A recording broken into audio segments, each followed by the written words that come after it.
எனக்கு ரொம்ப ஆசை என்ன தெரியுமா, இப்போ எஸ்கேஎம் சார் மாதிரி, நம்முடைய ஐயா பாலசுப்ரமணியம் சார் மாதிரி, ஐயா மாதிரியான ஆட்கள் எல்லார் வீட்லயும் பர்மனண்டா ஒருத்தர் இருக்கணுங்க.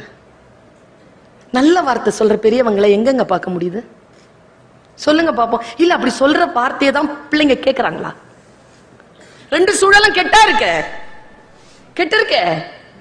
ஒரு பிள்ளை விளையாடிட்டு இருக்குது, ஒரு தாத்தா பழம்பெடும் நடிகர், உள்ள வந்து வயசானவர், பசங்க எல்லாம் விளையாடி இருந்தவங்க, ஐயோ தாத்தா ரூம் வருது சார் வந்துருந்தானா. அதுக்கு ஒருத்தர் கேட்டிருக்கான், ஒரு பையன் கேட்டிருக்கான், ஏண்டா தாத்தா திட்டுவாரா? இல்லடா, நம்ம இங்க இருக்கோம் தெரிஞ்சா கூப்பிட்டு பேசுவாருடா. இப்படி பயந்து போற மாதிரியான ஒரு பெரியவர்கள் இருந்தால் என்ன நிலை? நல்ல வார்த்தைகள் இனிமையாக உங்களுடைய உடலுக்குத்தான் வயதாகிற தவிர உங்களுடைய சிந்தனைக்கும் மூளைக்கும் என்றும் வயதாகவில்லை என்கின்ற நினைப்பில் எல்லோரும் இன்புற்று இருப்பது அல்லால் வேறு ஒன்றும் அறியேன் பராபரமே என்று நினைத்து பாருங்கள். எல்லா உயிர்களும் உங்களுக்கு முன்னால் வந்து மண்டியிடும். அந்த ரகசியம்தான். விதி வலியதுதான், விதி மிக வலியது. நம்முடைய செயல்பாடுகளால் தான் நாம் கர்மாக்களை சேர்த்து கொண்டே போகிறோம் என்று குருமார்கள் சொல்லுகிறார்கள். அந்த கர்மாவை கரைப்பது நல்ல ஆற்றல் கொண்ட வார்த்தைகளால், நல்ல ஆற்றல் கொண்ட சிந்தனைகளால் அதை எடுத்துக்கொண்டு போவது. என்ன கேட்டா, இங்க ஏன் தெரியுமா அன்பு திருக்கோயில்னு சொல்லாம அறிவு திருக்கோயில்னு வச்சாங்க? யோசிச்சு பார்த்திருக்கோமா? இப்போ நினைச்சு பாருங்களேன், ரொம்ப புத்தியா இருந்தா அருட்காப்பு வச்ச இடத்துல மறைமுகமா லத்திய சொல்லிட்டுக்கிட்டு ஒரு தாத்தா வருவாருங்கிறத நம்ப முடியாதுங்க. அறிவு இருந்தா எப்படிங்க நம்புறது? அறிவு நம்பாதே. அறிவு இல்லைன்னு சொல்லி விவாதிக்குமே அறிவு. ஏன் அறிவு திருக்கோயில்னு வச்சாரு தெரியுமா? என்ன கேட்டா, ஐயாவுடைய குருஜியுடைய அறிவு என்கின்ற விளக்கத்தை வாசித்து பார்த்தேன். அறிவு என்கின்ற விளக்கம் என்ன தெரியுமா? வள்ளுவன் சொல்ற விளக்கம் தான். நான் மறுபடியும் வள்ளுவனுக்கு போறேன். வேதாத்திரியார் சொல்லுகின்ற அந்த அறிவுக்கான விஷயத்திற்குள் நான் போறேன். வள்ளுவனை தான் கைப்பிடிக்கிறேன். வள்ளுவன் சொல்கிறான், யாரோ ஒருவன் துன்பப்படுகிறான்னு நினைச்சுக்கோங்களேன்.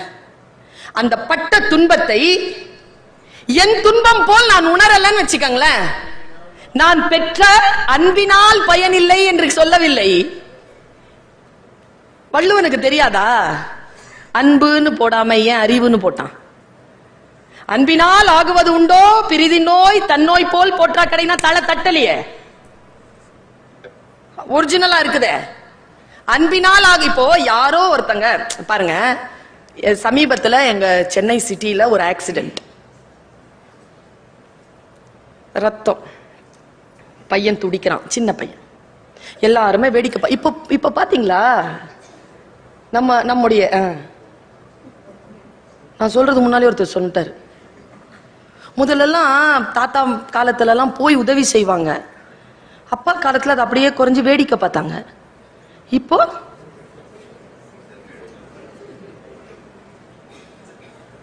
சரி, உங்களை திட்டி என்ன பிரயோஜனம்? இல்ல என்ன திட்டி என்ன பிரயோஜனம்? அப்படி நடந்துட்டு இருக்கு. ஒண்ணு ஒரு மலையாள லேடிங்க பொழந்துகிட்டு ஓடி வந்துச்சு பாருங்க அந்த கூட்டத்தை. எந்த மோனேன்னு வந்துச்சுங்க. அந்த புள்ளைய எடுத்துட்டு ஆட்டோவை கூப்பிட்டு போட்டுக்கிட்டு நேரம் ஆஸ்பத்திரிக்கு ஓடிச்சு. ஆஸ்பத்திரியில போய் அட்மிட் பண்ணிட்டு வெளியில வந்து அவங்க மருந்து சீட்டு கேக்குறாங்க. உடனே இந்த மருந்தெல்லாம் வாங்கிட்டு வாங்கன்னு வெளியில ஓடி போய் கடையில மருந்து கடையில மருந்து சீட்டு கேக்குறாங்க. அவ மருந்து கொடுன்னு, உடம்பெல்லாம் ரத்தம். பாட்டி அவர் சொன்னாரு, காசு அப்படின்னாரு. காசு இல்ல, மருந்து இல்லன்ட்டார். உடனே தன்னுடைய காதல இருக்கிற கடுக்கனை கழட்டி கையில கொடுத்துட்டு, நான் காசு கொடுத்து வாங்கிக்கிறேன், நீ மருந்து கொடுன்னா. மருந்து வாங்கிட்டு உள்ள போயிருச்சு. உள்ள போய் உள்ள கட்டெல்லாம் போட்டு ஐசியூ வார்டுல எல்லாமே ஃபர்ஸ்ட் எய்ட் பண்ணிட்டே இருக்கிறாங்க. ஒரு அரை மணி நேரத்துக்கு அப்புறமா மருந்து கடைக்காரர் உள்ள ஓடி வர்றார். பார்த்தா அடிப்பட்டது அவர் புள்ள.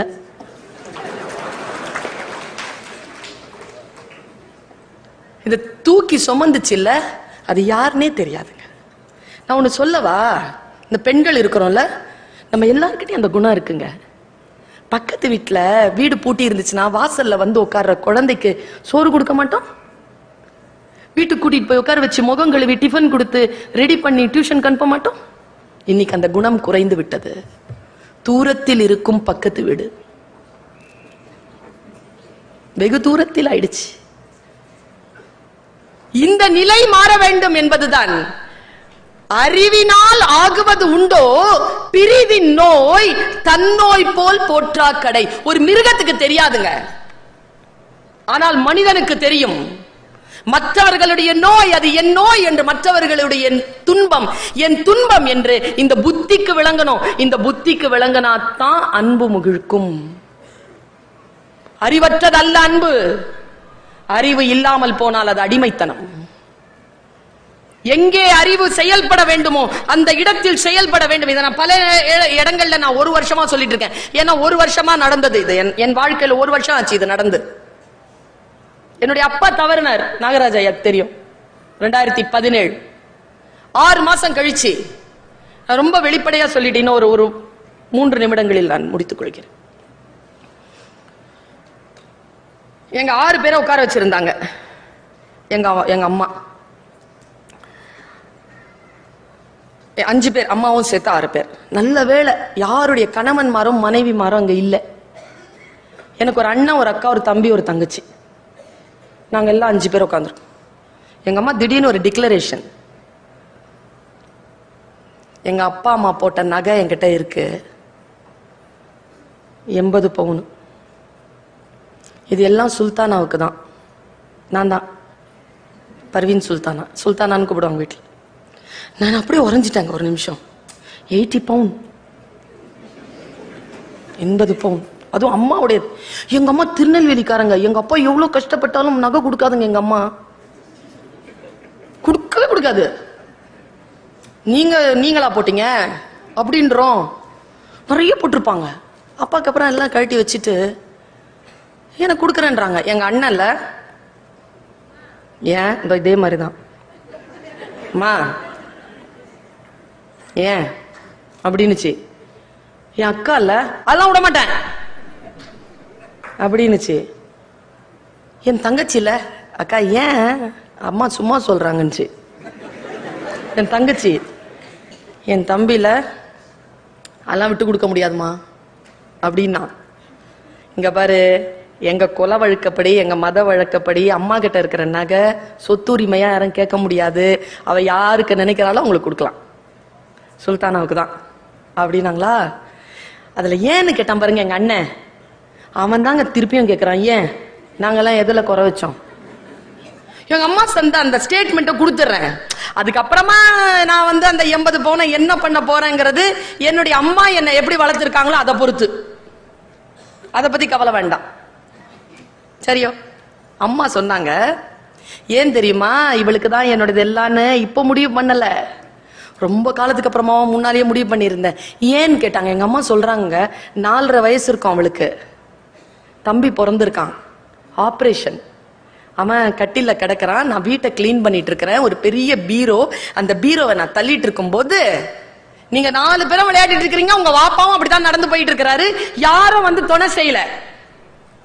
இந்த குட்டி ஓடி வந்துட்டு என்னோட சேர்ந்து அந்த இரும்பு பீரோவை தள்ளுச்சு. அப்பதான் அந்த குழந்தைய நான் பார்த்தேன். அப்போத்துல இருந்து இது வரைக்கும் அவ என்னை எந்த சுமையும் தூக்க விட்டதில்லை. அவ நான் எந்த வேலை செஞ்சாலும் அதுல பங்கு எடுப்பா. நான் தூங்கும் பொழுது அவ என்னுடைய கால் பிடிக்காம அவ தூங்கினதில்லை. கால் பிடிச்சு விடுவா அம்மாவுக்கு நான், ஏன்னா அம்மா கால் வலிக்கும்னு எனக்கு தெரியும். கால் பிடிச்சு விடாம தூங்கினதில்லை. என் முன்னால் அவ எதிர்த்து பேசினதில்லை, என் முன்னால் அவ கால் நீட்டினதில்லை, நான் மேல கீழே உட்காரும்போது அவ மேல உட்கார்ந்ததில்லை. அவ என் கூட அப்படி இருந்திருக்கா அப்படின்னாங்களா. அப்புறம் சொல்லிட்டு சொல்றாங்க, எந்த ஒரு குழந்தை தன் பெரியவர்களுடைய கையில் இருக்கக்கூடிய சுமையை தன் கைக்கு மாற்றிக்கொள்கிறதோ அந்த குழந்தை அந்த முதியவர்களை முதிர முதிர பார்த்து கொள்ளும். எந்த பெற்றோர் தன் குழந்தை சுமை தூக்கிவிடக்கூடாது என்று போய் மூட்டையை தூக்கிக் கொள்கிறார்களோ, நீங்கள் முதிர முதிர உங்கள் குழந்தையை நீங்கள் தான் பார்த்து கொள்ள வேண்டும். என் குழந்தை என்ன பார்த்துக்கிறா அப்படின்னு சொன்னாங்களா. இப்ப புரியுதா? அன்பாக இருத்தல் என்பது புத்திசாலித்தனம், சொத்து கிடைக்கும். சொத்து இல்லை, பெரியவர்களின், உற்றார் உறவினர்களின், அண்டை அயலாளவர்களின், சமூகத்தின் ஆசீர்வாதமும் சேர்ந்து கிடைக்கும் என்றால் நாம் அன்பாகத்தானே இருக்க வேண்டும். அன்பாக இருப்பது புத்திசாலித்தனம். அதனால்தான் அன்பு திருக்கோயில் என்று சொல்லாமல் அறிவு திருக்கோயில் என்று சொன்னார். அன்பாக இருத்தல் என் குழந்தைகளே புத்திசாலத்தின் பார்ப்பட்டது. நான் என் சொத்து சுகத்தை, என் அருளை, என் ஆசீர்வாதத்தை உங்களுக்காக விட்டு செல்ல வேண்டும் என்றால் அறிவுடன் இருங்கள். அறிவுடன் இருப்பது என்பது அன்பாக இருத்தலுக்கான அடிப்படை என்று நமக்கு சொல்லி சென்ற இந்த பெரியவருடைய பெயரால் நான் சொல்லுகிறேன். ஒவ்வொரு தனி மனிதனும் மன அமைதியும் மன மகிழ்ச்சியும் கொண்டிருக்கின்ற பொழுது இந்த உலகம் மிக அழகாக இருக்கும். காரணம், எங்களுடைய இஸ்லாத்தில் சொல்லுவார்கள், நாம் சொர்க்கத்திற்குள் நுழைந்தால், இறந்து நாம் சொர்க்கத்திற்குள் நுழைந்தால் முதலில் மகிழ்ச்சி உறுவது யார் என்றால் முகமது நபிகளோ அல்லது நம்மை பெற்றவர்களோ நம் நண்பர்களோ இல்லையாம், நம்மை படைத்த அந்த இறைவன்தான் ஆகப்பெரிய மகிழ்ச்சி அடைவான் என்ற பொழுது நாம் சொர்க்கத்திற்குள் நுழைவதற்கான வாயில் என்பது நாம் அமைதியாகவும் நாம் அன்பாகவும் இருப்பது. இதனால் அடுத்தவர்களுக்கு அதை கடத்த முடியும் என்று சொல்லி அத்தனை பேரையும் என் தமிழால் வாழ்த்தி நாம் தனி மனித அமைதி பெறுவோம். மன தூய்மையாக இருக்க நாம் பாடுபடுவோம். இந்த உலகம் அமைதியாக இருக்கட்டும். இந்த உலகம் செழித்து நம் தலைமுறைக்கு அற்புதமான ஒரு உலகமாக அமையட்டும் என்று சொல்லிக்கொண்டு வாய்ப்பளித்த அனைத்து நெஞ்சங்களுக்கும் நன்றியை தெரிவித்து விடை பெறுகிறேன். நன்றி, வணக்கம்.